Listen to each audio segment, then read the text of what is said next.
back to today's devotion. This week we are getting our devotion from Esther chapter 4.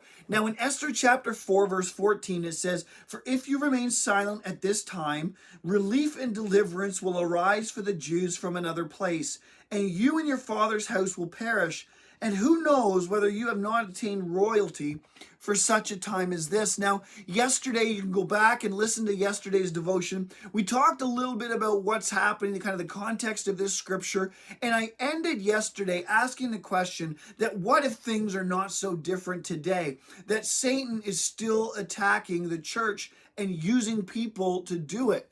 Right? So I want to kind of expand on that thought. So I want to kind of share with you a few things that I learned this week through some research.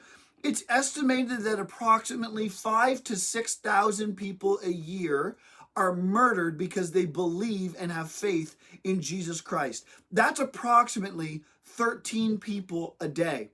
Not only that, but it's believed that 380 million Christians a year worldwide are being persecuted. That works out to approximately 1 in 7 Christians worldwide are persecuted because they believe and they worship Jesus Christ.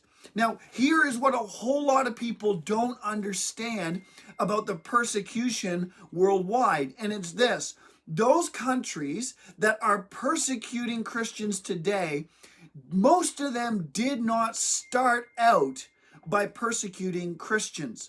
What happened was a false religion would move into the region and gain influence, or a leader would be put in power, or media would start to be used to kind of attack the values and the morals that Christians espouse. And as a result, it turned into an entire country would start to turn against Christianity, their values, their morals that they hold on to, their beliefs that they hold on to. And as a result, it would lead to persecution. In other words, what I'm trying to explain to you is persecution a lot of times doesn't start in an instant, but rather it is a process that is followed through, and the end result is the murder and the persecution of the Christian faith.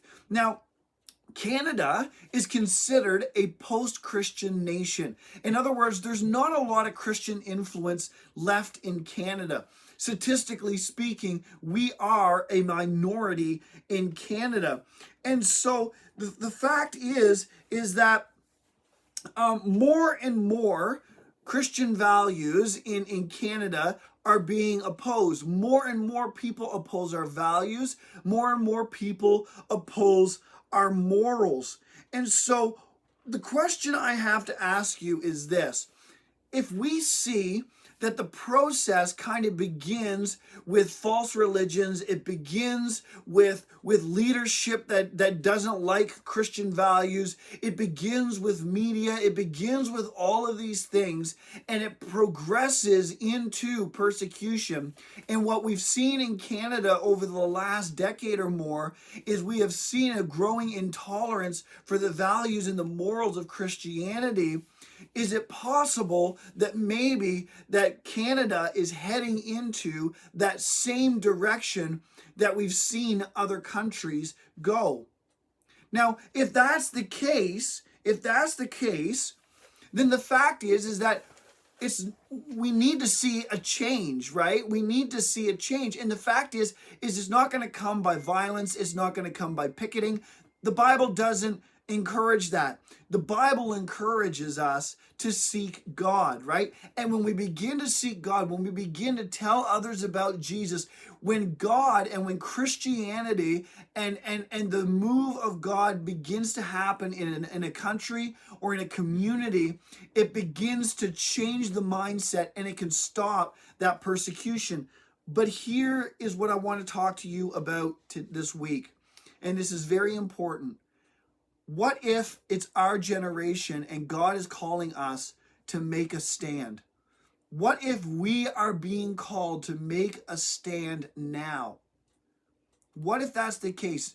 Are you willing to make the stand? Are you willing to start to tell people about Jesus Christ? Are you willing to take a stand for Christ now before it's too late. We're going to continue to explore this tomorrow, so I hope you can join me and meet me again here. So until we meet again, may God bless you.